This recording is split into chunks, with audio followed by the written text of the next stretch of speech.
எல்லாருக்கும் வணக்கம். பிப்ரவரி 6ஆம் தேதி அன்னைக்கு ரியாதில் கார்த்தால தமாமில் ஈவினிங்கில் ஈவெண்ட் பண்ண போகிறோம். சரியா இன்வெஸ்டிங், மியூச்சுவல் ஃபண்ட்ஸில் என்ன பண்ணணும், கோல்டை எப்படி பீட் பண்ணுறது, கோல்டு ஏன் ஏறுது, என்ஆர்ஐஸ் என்ன பண்ணணும் அப்படிங்கிற பல விஷயத்தை டிஸ்கஸ் பண்ண போகிறேன். இந்தியாவில் ரிட்டையர் ஆனால் ஃபண்ட்ஸ் என்ன பண்ணணுங்கிறத பற்றியும் பேச போகிறேன். இப்போ டிக்கெட்ஸ் ரொம்ப ஃபாஸ்ட்டாக மூவ் ஆகிட்டு இருக்கு. வெரி ஃபியூ டிக்கெட்ஸ் இருக்குது. கீழே இருக்கிற லிங்க்கில் கிளிக் பண்ணி கூகுள் ஃபார்ம் ஃபில் பண்ணுங்கள். இல்லாட்டா கீழே இருக்கிற வாட்ஸ்அப் நம்பரில் கான்டாக்ட் பண்ணுங்கள். நன்றி, வணக்கம். வணக்கம். மீண்டும் மணிப்பேச்சில் உங்களெல்லாம் சந்திப்பதில் எனக்கு மிக்க மகிழ்ச்சி. இன்றைக்கி மார்க்கெட் ஒரேடியாக தூக்கிடுச்சு. நான் பார்க்குறச்ச 720 பாயிண்ட் இருந்தது, திரும்பி 500 பாயிண்ட் வந்தது, திரும்பி 720 பாயிண்ட் மேலே போச்சு. மேலேயும் கீழேயும் மார்க்கெட் அந்த 750 பாயிண்டில் இருக்குது. 25,800 கிட்ட இருக்குது. என்ன ரீசன்ங்கிறத நம்ம பார்ப்போம். முதல்ல தங்கத்தின் நிலவரத்தை பார்ப்போம். 18 கேரட் கோல்டு 12,010 ரூபா, 10 ரூபா ஏறி இருக்குது. 22 கேரட் 80 ரூபா ஏறி 14,030. 88 ரூபா ஏறி 15,306 இருக்குது 24 கேரட். வெள்ளி ஆக்சுவல் விலை 280ங்கிறாங்க. ஃபியூச்சர்ஸ் மார்க்கெட்டில் 240 இருக்குது. நீங்கள் விற்க போகிறச்ச என்ன ரேட்டுன்னு கேட்டுட்டு அதுக்கப்புறம் வாங்குறதா இருந்தால். ETF 2 எல்லாத்துலேயும் ETF தருமடி மரணடி. ETFில் சைனாவில் திரும்பி வாங்க ஆரம்பிச்சிட்டாங்க. நாளைக்கு நேற்று என்னென்னா பியூட்டி என்னென்னா, இந்த டிமானிட்டைசேஷன் நேற்று நான் சொன்னபோது அது ராங்குன்னு நிறைய பேர் சொல்லியிருந்தீங்க. இந்த டிமானிட்டைசேஷனுங்கிறதுக்கு இன்னைக்கு மேடம் இன்டர்வியூ கொடுத்துருக்காங்க, அம்மையார். அதில் பாருங்கள், முதல் ஸ்கீம் என்ன கொடுத்தாங்க, அவங்க குருநாதர் ஜேட்லி கொடுத்த ஸ்கீமில் என்னன்னா கேபிட்டல் கெயின்ஸே கிடையாது, லிக்விடிட்டி இருக்குது அப்படின்னு. இப்போ அம்மையார் என்ன சொல்கிறாங்க, நீங்கள் செகண்டரி மார்க்கெட்டில் வாங்கினீங்கன்னா கவர்மெண்ட்டுக்கு அந்த ஷேர் போகணும் அப்படிங்கிறாங்க. இது ஃபஸ்ட்டு ஸ்டெப்பு தான்.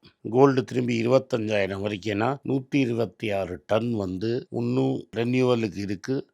20,032 வரைக்கும் இருக்குது. கோல்டு 25,000 போகிறதுக்கு வாய்ப்பு பிரகாசமாக இருக்குது. It's a long time. 26 ஜான்வரியில் தான் இருக்கும்.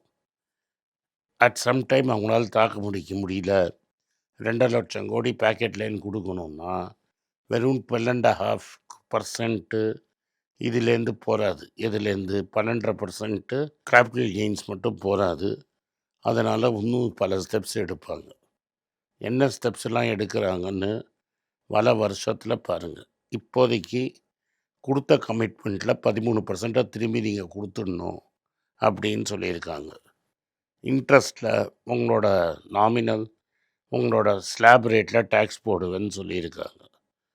இன்ட்ரெஸ்ட் நார்மலி அண்டர்ஸ்டுட் இப்போ என்ன ரேட்லையோ அதில் தான் போடணும். ஆனால் அவங்க என்ன சொல்கிறாங்கன்னா, முதல்ல நீங்கள் வாங்கினீங்கல்ல அந்த ரேட்டில் தான் 2.5% போடுவேங்கிறாங்க. 14,000 ரூபான்னா 14,000 ரூபாய்க்கு 2.5% கிடையாது.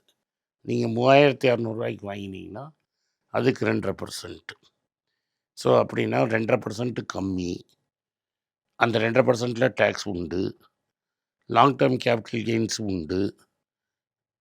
நீங்கள் ப்ரைமரி மார்க்கெட்லேயே வாங்கியிருந்தாலும் செகண்டரி மார்க்கெட்டில் விற்றீங்கனாலும் டேக்ஸ் உண்டு. அதை பற்றி அம்மையார் பேசலை. Government deserves it ஷேருங்கிறாங்க.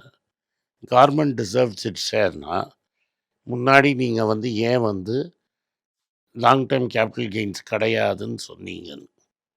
உங்களுக்கு பிடிக்கலைன்னா நீங்கள் பார்க்காதீங்க. Facts are very uncomfortable. அந்த ஃபேக்ட்ஸை தான் நான் சொல்கிறேன். இது கோல்டு பாண்டை பற்றி.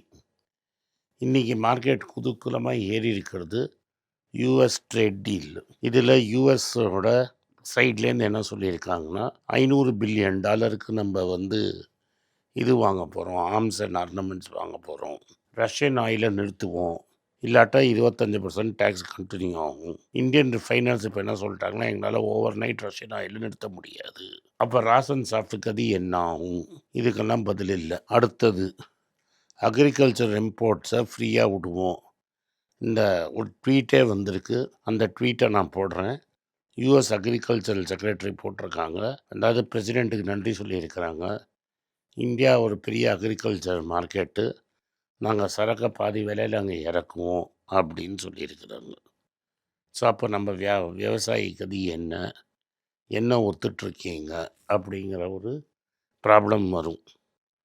அதெல்லாம் கண்டுக்காமல் 18% டேக்ஸுங்கிறதுனால டெக்ஸ்டைல்ஸ், ஷ்ரிம்ப் இது மாதிரி எக்ஸ்போர்ட் பண்ணுற கம்பெனியோட ஷேர்ஸ் எல்லாம் பயங்கரமாக ஏறி இருக்கு. அதானிக்கு க்ளீன் சிட்டு கிடச்ச மாதிரி 13% அதானி ஸ்டாக்ஸு ஏறி இருக்கு. மற்ற எல்லாமே 3-4% ஏறி இருக்கு. இதில் எனக்கு என்ன தெரியணும்னா, நம்ம ரஷ்யன் ஆயிலை எப்போ நிறுத்த போகிறோம், ராசன் சாஃப்டை என்ன பண்ண போகிறோம், 25% டேக்ஸு அதில் தான் டிபெண்ட்டு.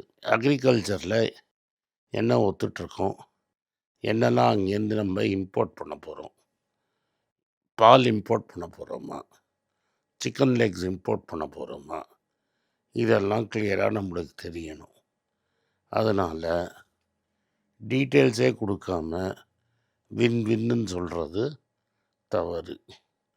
நான் ஒத்துக்கிறேன்னா ஒத்துக்கலைன்னா இல்லையாங்கிறது அர்த்தம் கிடையாது.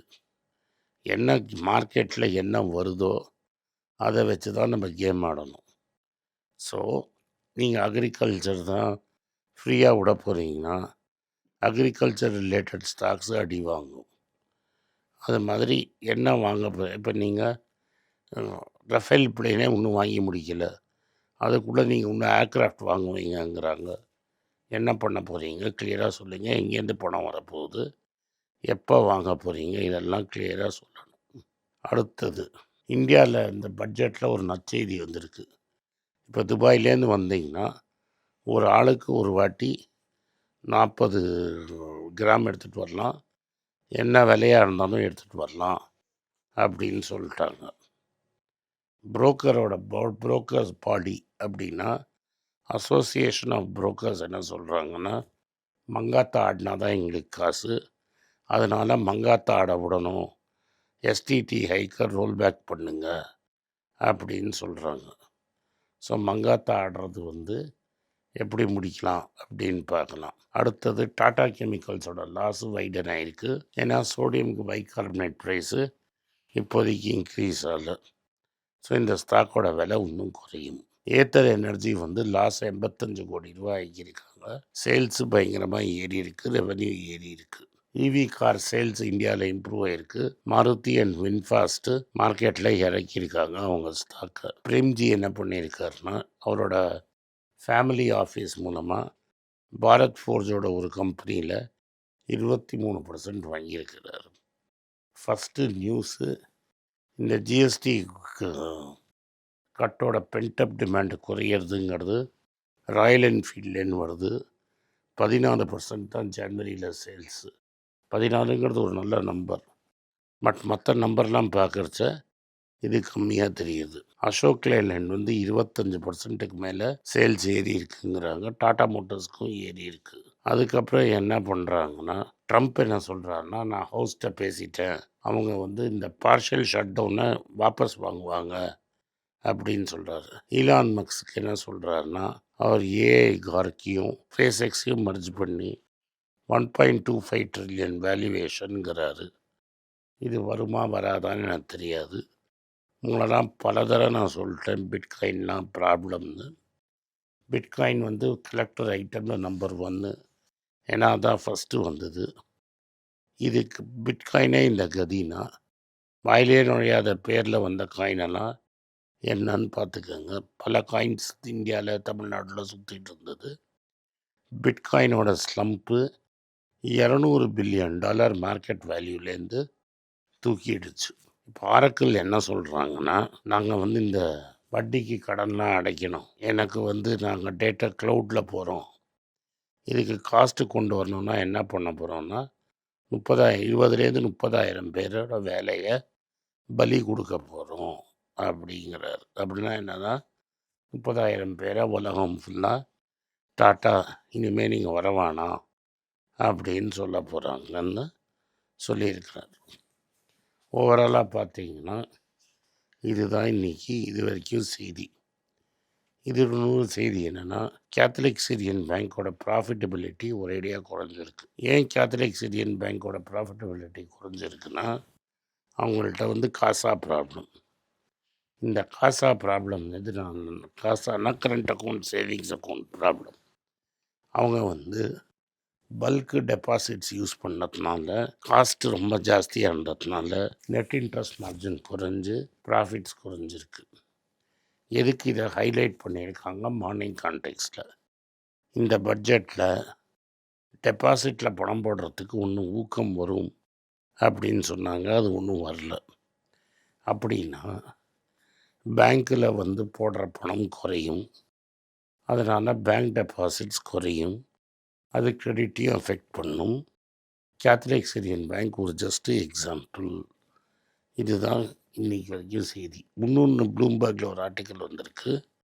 இந்தியா 15 லட்சம் கோடி கவர்மெண்ட் கடன் வாங்க போகிறது மார்க்கெட்டில் ப்ரெஷர் போடும், பாண்டீல்டு ஏறும்.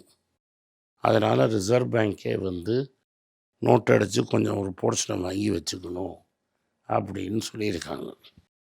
இது பேசிக்லி என்னென்னா creating money to buys bond. விலைவாசி இந்தியாவில் டெஃபினட்டாக ஏறும். இது பட்ஜெட்டில் ஹிடன் அஜெண்டா. அதனால் எஸ்டிடியும் குறைக்க முடியாது, இந்த சாவரின் கோல்ட் பாண்டில் இருக்கிற இதையும் குறைக்க முடியாது, எது எல்டிசிஜியும் குறைக்க முடியாது. என்ன ஆயிடுச்சுன்னா, அந்த 12 லட்ச ரூபா எக்ஸம்ஷன் கொடுத்ததில் டேக்ஸ் பாயன்சி இருக்கும்னு நினச்சாங்க. நினச்ச அளவு இன்கம் டேக்ஸ் கலெக்டால் கார்ப்பரேட்ஸ் பர்ஃபார்ம் பண்ணல, ஏர்னிங்ஸும் இல்லை. அதே மாதிரி ஜிஎஸ்டியை கட் பண்ணதில் சேல்ஸ் இம்ப்ரூவ் ஆகி கலெக்ஷன் சரியாக போயிடும்னு நினச்ச அளவு கலெக்ஷனும் போகல. இந்த ரெவென்யூ குறைஞ்சதுனால அவங்க எக்ஸ்பென்சஸையும் பயங்கரமாக கட் பண்ணியிருக்காங்க. இந்த இன்ஃப்ராஸ்ட்ரக்சரில் அவங்க சொன்ன அளவு அவங்க கட்டல. அதனால் கவர்மெண்ட் எக்ஸ்பெண்டிச்சரே ஸ்லோவாக தான் க்ரோ ஆகிருக்கு. அது ஜிடிபி க்ரோத்தை அஃபெக்ட் பண்ணும். அந்த ஜிடிபி க்ரோத்தை அஃபெக்ட் பண்ணதை பூசி முழுகிறதுக்கு தான் இன்ஃப்ளேஷன் 1/2% சொல்கிறாங்க. ஆக்சுவல் இன்ஃப்ளேஷன் 4.5% 5% டெஃபினட்டாக இருக்கும். என்னை பொறுத்த வரைக்கும் அது கண்டினியூ ஆகும். திருப்பூருக்கு, வாணியம்பாடி, ஆம்பூருக்கெலாம் இது நற்செய்தியான்னு எப்போ நம்மளுக்கு தெரியும்னா, இந்த டீட்டெயில்ஸ்லாம் நம்மளுக்கு ஃபுல்லாக கைக்கு வந்தப்புறம் ரஷ்யன் ஆயிலுக்கு 6 மாதம் டைம் கொடுத்தாங்கன்னா 18% வெரி குட்டு. விவசாயிக்கு அகேன்ஸ்டாக ஃப்ரீயாக நீ டியூட்டி இல்லாமல் அக்ரிகல்ச்சர் இம்போர்ட் பண்ண முடியும்னா தென் விவசாயிகளி திருப்பூருக்கு அட்வான்டேஜ். இது என்னங்கிறத வெயிட் பண்ணி தான் நம்மளால் பார்க்க முடியும். நன்றி, வணக்கம். இந்த வீடியோ உங்களுக்கு பிடிச்சிருந்ததுன்னா இந்த வீடியோவை லைக் பண்ணுங்கள், எங்கள் சேனலை சப்ஸ்கிரைப் பண்ணுங்கள், பெல் நோட்டிஃபிகேஷன் தட்டுங்க. இந்த வீடியோ முடிஞ்சால் உங்கள் சொந்தக்காரங்களுக்கும் ஃப்ரெண்ட்ஸுக்கும் அனுப்புங்க. நன்றி, வணக்கம். திருப்பூர் மக்களுக்கு ஒரு பெரிய வணக்கம். திருப்பூரில் இன்னிலேருந்து ஒரு புக் ஃபேர் நடந்துகிட்ருக்கு. அந்த புக் ஃபேரில் நாங்கள் ஸ்டால் போட்டிருக்கோம். Stall number 102. அங்கே ஒரு லக்கி டிப்பும் போட்டிருக்கோம். அந்த end of the period lucky டிப்பில் ஜெயிக்கிறவங்க என்னோட ஒரு வீடியோ போட்டு அந்த வீடியோவை நம்ம சேனலில் போடுறதா ஒத்துட்ருக்கோம். இந்த 10 நாளில் ஒரு 2 நாள் அங்கே இருப்பேன் நான் திருப்பூரில். என்னைக்கு நாங்கள் வரப்போகிறேங்கிறத டீட்டெயில்ஸை தெரிஞ்சுக்க என்னோட இன்ஸ்டாகிராம் ஃபாலோ பண்ணுங்கள். கீழே இன்ஸ்டாகிராம் டீட்டெயில்ஸ் கொடுத்துருக்கேன். நன்றி, வணக்கம். எல்லாருக்கும் வணக்கம். குழந்தைங்களுக்கு ஃபைனான்சியல் லிட்ரஸி, மணி ஃபார் நத்திங்னு 2வது பார்ட்டு. அண்ட் இதில் செக் எழுதுறது எப்படி, டெபாசிட் ஸ்லிப் எழுதுறது எப்படி, பணம் எப்படி வந்தது, பார்ட்டர்லேருந்து டிமானிட்டைசேஷன் வரைக்கும் எல்லாத்தையும் கவர் பண்ணியிருக்கோம். உங்கள் குழந்தைங்க அப் டு ஏஜ் 10, 12க்கு ரொம்ப யூஸ்ஃபுல்லாக இருக்கும். இந்த புக் இப்போதைக்கு ஒரு ஸ்பெஷல் ப்ரைஸில் 450 ரூபாய்க்கு கொடுக்குறோம். இதை யூஸ் பண்ணிக்கங்க. நன்றி, வணக்கம். moneypage.com வெப்சைட்டை சப்ஸ்கிரைப் பண்ணுங்கள். ஒரு வாரத்துக்கு 4 ப்ரீமியம் ஆர்டிக்கலும் ஃப்ரீ ஆர்டிகல்ஸ் ஒரு 10லேருந்து 15 நாங்கள் போடுறோம். இது சப்ஸ்கிரிப்ஷன் ஒரு மாதத்துக்கு 99 ரூபா தான். இங்கே சொல்கிற கான்செப்ட்ஸை கிரேட்டாக எக்ஸ்பேண்ட் பண்ணி போடுறோம். நீங்கள் படிச்சிங்கன்னா உங்களுக்கு யூஸ்ஃபுல்லாக இருக்கும். நன்றி, வணக்கம். வணக்கம். குழந்தைங்களுக்காக ஒரு புஸ்தகம் லான்ச் பண்ணோம். அது ரொம்ப சக்ஸஸ்ஃபுல்லாக இருக்குது. யாருக்கெல்லாம் அந்த புஸ்தகம் போகணுமோ எங்கள் டீமுக்கு கான்டாக்ட் பண்ணுங்கள். கீழே இருக்கிற நம்பர்லேயும் வெப்சைட்லேயும் கான்டாக்ட் பண்ணிங்கன்னா உங்களுக்கு அந்த புஸ்தகத்தை நீங்கள் வாங்கிக்கலாம். மற்ற எங்கள் புஸ்தகமும் அவைலபிள். எங்கள் வெப்சைட் மூலமாகவும் வாங்கலாம். கீழே இருக்கிற வாட்ஸ்அப் நம்பர்லேயும் மெசேஜ் அனுப்பலாம். நன்றி, வணக்கம்.